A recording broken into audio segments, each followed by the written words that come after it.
اعوذ باللہ من الشیطان الرجیم بسم اللہ الرحمن الرحیم سورۃ الانعام۔ پیچھے ہم نے سورت پڑھی ہے سورۃ مائدہ، ٹھیک ہے؟ تو وہ بھی اس کے اندر ایک جو انہوں نے سوال کیا تھا تو اس کی وجہ سے اس کا نام، اسی کی مناسبت سے اس کا نام مائدہ رکھا گیا تھا۔ اب یہاں پہ سورۃ انعام ہے، اس کے بارے میں انشاءاللہ ہم پڑھیں گے۔ تو یہ سورت جو ہے یہ مکی صورت ہے، یعنی یہ وہ صورت ہے کہ ہر صورت کے اندر توحید بیان ہوتی ہے، لیکن اس میں بہت زیادہ اللہ تعالیٰ کی توحید بیان کی گئی ہے۔ توحید کیا ہے کہ اللہ تعالیٰ کی تعریف سے بھری ہوئی یہ صورت ہے، اور یہ وہ صورت ہے کہ اس کے بارے میں ابن عباس رضی اللہ تعالیٰ نے روایت کرتے ہیں کہ جب یہ صورت نازل ہوئی تو پوری صورت اکٹھی نازل ہوئی۔ جیسے کوئی اور صورتیں تھی تو ان کے بارے میں ہم نے پڑھا کہ جیسے نبی صلی اللہ علیہ وسلم کے کوئی حالات ہوتے تھے یا کوئی سوال کرتا تھا تو اس کے حساب سے آیت نازل ہوتی تھی، اس کے مطابق جو تھی وہی نازل ہوتی تھی۔ لیکن یہ جو صورت ہے یہ پوری کی پوری صورت ایک ہی مرتبہ میں نازل ہوئی، اور یہ وہ صورت ہے کہ 70,000 فرشتے اس صورت کے ساتھ اترے، تسبیح بیان کرتے ہوئے، اللہ کا ذکر کرتے ہوئے، تسبیح بیان کرتے ہوئے۔ یہ وہ صورت ہے۔ تو اس کی جو پہلی 3 آیات ہیں ان کو آپ نے پڑھنے کا معمول بنانا ہے۔ الحمدللہ الذی، یہاں سے لے کر کہاں تک ہے؟ وَيَعْلَمُ مَا تَكْسِبُونَ، آیت نمبر 3 تک۔ ان کو روزانہ پڑھنے کا معمول بنائیں کہ یہ وہ صورت ہے، اور اس کی یہ آیات جو ہیں یہ کیا فضیلت ہے کہ 70,000 فرشتے اس صورت کے ساتھ نازل ہوئے اس کو پہنچانے کے لیے۔ یہ وہ صورت ہے۔ تو اور اتنے زیادہ، ایک اور روایت میں آتا ہے کہ نبی صلی اللہ علیہ وسلم نے ارشاد فرمایا کہ میں کہیں جا رہا تھا تو میں نے فرشتوں کو دیکھا، اور اتنے زیادہ فرشتے تھے کہ کنارے بھرے ہوئے تھے، زمین و اسمان سے لے کر، یعنی زمین سے لے کر اسمان تک پورے کنارے جو تھے وہ ایسے بھرے ہوئے تھے۔ کس سے؟ فرشتوں سے۔ کہ یہ جب یہ صورت نازل ہوئی ہے تو اس طرح ایک روایت میں 70,000 فرشتے، اور ایک روایت میں ہے کہ بہت زیادہ فرشتوں کے ساتھ یہ صورت جو تھی وہ نازل کی گئی ہے، کیونکہ یہ توحید سے بری ہوئی آیات ہیں۔ تو اللہ تعالیٰ فرماتے ہیں الحمدللہ، اللہ تعالیٰ فرماتے ہیں کہ تمام تعریفیں اللہ کے لیے۔ جیسے یہ سورت جب قرآن مجید شروع ہوتا ہے تو یہاں سے شروع ہوتا ہے نا، الحمدللہ رب العالمین، ٹھیک ہے؟ یہاں پہ بھی آیا کہ الحمدللہ الذی، اللہ فرماتے ہیں کہ تمام تعریفیں اللہ کے لیے ہیں، اور اللہ وہ ذات ہے خلق السماوات والارض، کہ جس نے آسمان بنائے اور زمین بنائی، وجعل الظلمات والنور، اور اللہ وہ ذات ہے جس نے اندھیرے بنائے اور روشنی بنائی، ثم الذین کفروا، پھر وہ لوگ کفروا جنہوں نے کفر کیا، بربہم، اپنے رب کے ساتھ، یعدلون، وہ اس کے برابر ٹھہراتے ہیں۔ تو دیکھیں اللہ تعالیٰ فرما رہے ہیں کہ اللہ تعالیٰ وہ ذات ہے کہ جس نے آسمان بنائے، اوپر نیچے 7 آسمان۔ یہ بھی اللہ کی بہت بڑی قدرت ہے کہ جیسے کوئی بھی ہم گھر بناتے ہیں، کچھ بھی بناتے ہیں تو اس کے لیے ہمیں سپورٹ کی ضرورت ہوتی ہے، ایسے چھت کھڑی نہیں ہوتی۔ لیکن یہ اللہ کی قدرت ہے نا کہ اللہ تعالیٰ نے 7 آسمان اوپر نیچے بنا دیے، اتنے بڑے بڑے آسمان، اور اللہ تعالیٰ کو کسی ستون کی ضرورت نہیں پڑی۔ اور اللہ نے اسی طرح زمین بنائی، اور زمین پانی کے اوپر ہے۔ یہ بھی اللہ کی بڑی قدرت ہے، حالانکہ پانی کے اوپر کوئی چیز کھڑی ہوتی ہے؟ تو اللہ وہ ذات ہے کہ اللہ نے آسمان بنائے اور اللہ نے زمین بنائی، وجعل الظلمات والنور، اور اندھیرے اور روشنی۔ اچھا، اندھیروں سے مراد یہاں پہ کفر یا غلط راستے نہیں ہیں، کیونکہ دیکھیں کفر کے راستے بہت زیادہ ہیں۔ کوئی کسی کو، جیسے ہم کل سبق پڑھے تھے کہ عیسیٰ علیہ السلام، کچھ لوگ عیسیٰ علیہ السلام کو نعوذ باللہ خدا کا بیٹا کہتے ہیں، کچھ یہودی جو ہیں وہ زہر کو کہتے ہیں، یعنی جو شرک والے راستے ہیں بہت زیادہ ہیں۔ جب ہم کسی بھی چیز میں حد سے گزر جاتے ہیں وہ شرک میں بات آ جاتی ہے۔ یہاں تک ایک چھوٹی سی بات کو بھی سمجھنے کی کوشش کریں، اگر آپ کو کسی چیز کی ضرورت ہے تو آپ نے وہ چیز، بجائے آپ کا دھیان اللہ کی طرف جانے کے آپ کا کسی بندے کی طرف چلا گیا، وہ بھی شرک میں آ جائے گا۔ کیونکہ آپ اللہ تعالیٰ سے مانگنا چاہیے نا، کوئی پریشانی ہے، کوئی دکھ ہے، کوئی مصیبت ہے، یا آپ کو پیسوں کی ضرورت ہے، آپ نے کیا کرنا ہے؟ اللہ کی طرف رجوع کرنا ہے، نماز پڑھنی ہے، اللہ سے دعائیں کرنی ہے، اللہ سے رجوع کرنا ہے، اور انشاءاللہ جب آپ اس طریقے سے اللہ سے دعا کریں گے تو اللہ آپ کو گھر بیٹھے آپ کے لیے سبب بنا دیں گے۔ لیکن جب آپ کو پریشانی آ گئی، یا آپ کو کوئی بیماری آ گئی، یا آپ کے پاس پیسوں کی کمی آ گئی، آپ کو ضرورت ہے، اب فوراً آپ کا دھیان کسی رشتہ دار کی طرف چلا گیا، کسی ایسے شخص کی طرف، ایسی عورت کی طرف چلا گیا کہ جو مالدار ہے، تو دیکھیں یہ بھی بات شرک کے اندر آتی ہے۔ تو اس لیے کہ شرک کے راستے بہت زیادہ ہیں اور نور ایک ہی ہے، وہ سیدھا راستہ ہے۔ وہ کون سا؟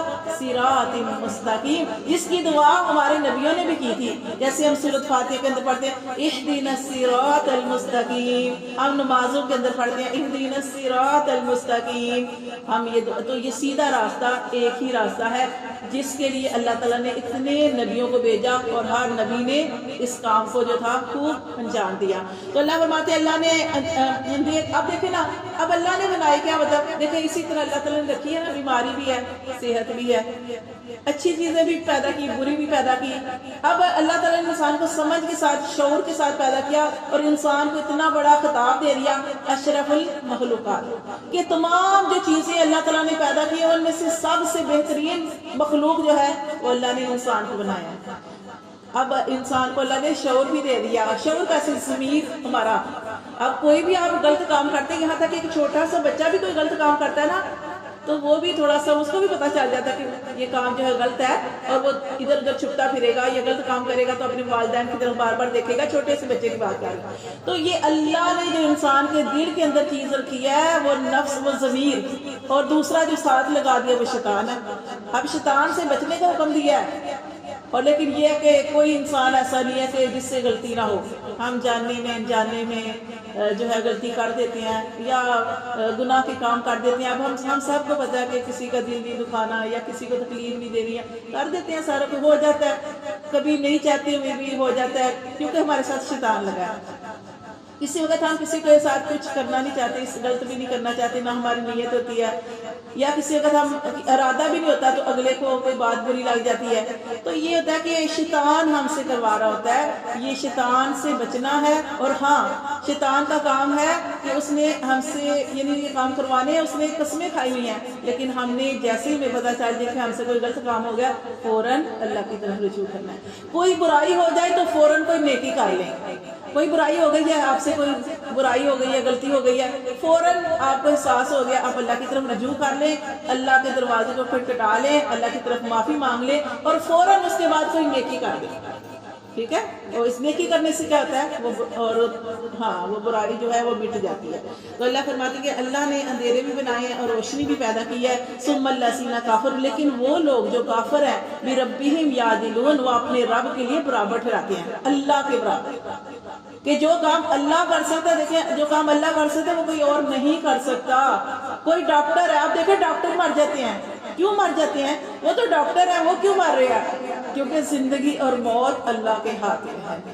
مال والے تو کبھی بھی دنیا سے جائیں نہ، کہ ان کے پاس اتنا مال ہے، وہ تو ساری سہولتیں تو لے سکتے ہیں، سارا کچھ کر سکتے ہیں، لیکن آپ نے دیکھا ہوگا اتنے ہی مالدار ایسے ہوتے ہیں کہ جن کو بھی کوئی نہ کوئی ایسا مسئلہ ہوتا ہے جو مال سے بھی ہٹ کے ہوتا ہے، جو مال سے بھی حل نہیں ہوتا۔ تو یہ اس لیے اللہ تعالیٰ نے سب کچھ رکھا ہے، اور کئی غریب ایسے ہوتے ہیں کہ جو تھوڑے پہ اپنی زندگی جو ہے وہ صبر اور شکر کے ساتھ گزار رہے ہوتے ہیں، اور وہ کھا بھی رہے ہوتے ہیں اور اللہ کا شکر بھی کر رہے ہوتے ہیں۔ تو یہ ساری چیزیں ہیں، لیکن اللہ تعالیٰ کے ساتھ کسی نے شریک نہیں ٹھہرانا، کہ جو کام اللہ کر سکتا ہے وہ کوئی اور نہیں کر سکتا۔ جب آپ نے یہ کر دیا نا، آپ کا دھیان فوراً اس کی طرف چلا گیا کہ یہ کام تو میرا فلاں بندہ کر دے گا، میری واقف ہے وہ عورت وہ کر دے گی، تو یہ دیکھیں یہ باتیں شرک میں آتی ہے۔ اور نبی صلی اللہ علیہ وسلم نے کیا فرمایا تھا کہ مجھے تم سے شرک اصغر کا ڈر ہے۔ شرک اصغر بھی اور شرک اکبر تو ہوتا ہے نا جو اللہ کے ساتھ، یہ تو کافر کرتے ہیں، الحمدللہ ہم سارے مسلمان ہیں، ہمیں اتنی تو سمجھ ہے کہ اللہ کے ساتھ شریک نہیں ٹھہرانا، لیکن بعض مرتبہ ہم کر بھی دیتے ہیں۔ جیسے آپ نے دیکھا ہوگا کہ بعض لوگ جو بہت زیادہ جو پیروں کو یا ان کو ہم سب مانتے ہیں، ہم ہمارے بزرگ گزرے ہیں، لیکن ان سے اپنی حاجات طلب کرتے ہیں، یہ شرک میں آتی ہے۔ ہاں، وسیلہ اور چیز ہے کہ اللہ یہ تیرے نیک بزرگ ہستیاں تھیں، انہوں نے اللہ تجھے راضی کیا، دین کے لیے کام کیا، کیونکہ وہ یہ نہیں کہہ کے گئے ہمارے لیے جتنے بھی بزرگان دین گزرے کہ میری عبادت کرو۔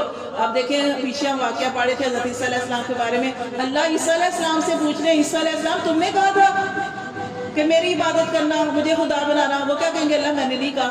ایسے ہی ہمارے جتنے بزرگ گزرے ہیں انہوں نے یہ نہیں کہا کہ میری عبادت کرو، کسی نے بھی نہیں کہا۔ یہ لوگ جو ہے خود اپنے پاس سے جو اللہ کے برابر ٹھہرا دیتے ہیں، تو شرک میں بات آ جاتی ہے۔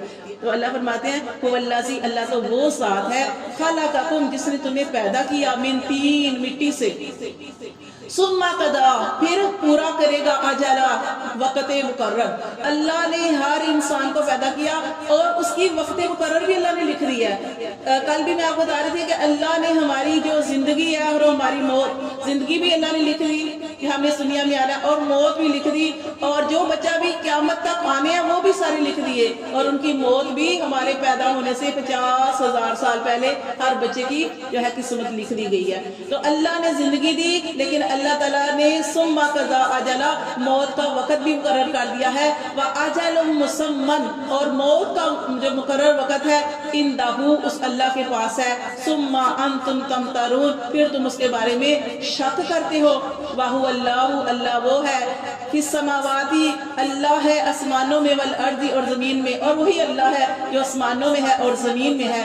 یعلم وہ جانتا ہے سرکم وجہرکم وہ تمہارا پوشیدہ بھی جانتا ہے اور تمہارا ظاہر بھی جانتا ہے۔ چھپ کر کرتے ہیں دل کے اندر ہے وہ بھی اللہ جانتا ہے، اور جو ظاہر کرتے ہیں اللہ تعالیٰ اس کو بھی جانتے ہیں۔ وَيَعْلَمُ اور اللہ خوب جانتا ہے مَا تَكْسِبُونَ جو تم کمائی کرتے ہو۔ کمائی سے مراد جو ہم اچھا یا برے عمل کر رہے ہیں اللہ وہ بھی جان رہا ہے کہ انسان کیا کر رہا ہے، اور قیامت کا دن ہوگا تو اللہ تعالیٰ انسان سے خود کہیں گے یہ لو اپنی کتاب، جیسے ہم یہ کتابیں پڑھتے ہیں نا ایسے اللہ ہمیں ایک کتاب دے دیں گے، اللہ تعالیٰ فرمائیں گے یہ لو تمہاری کتاب ہے، اس کو خود پڑھو، خود پڑھو کہ تم نے اپنی جو زندگی جو تمہیں میں نے دی تھی، زندگی کے اندر جو تم نے اپنی کتاب لکھی ہے، یہ ہم ہر دن ایک کتاب کا ایک پیج لکھ رہے ہیں، صبح اٹھتے ہیں اور شام تک ہماری زندگی کا ایک صفحہ لکھا جاتا ہے، تو یہ کتاب ہمیں دے دی جائے گی۔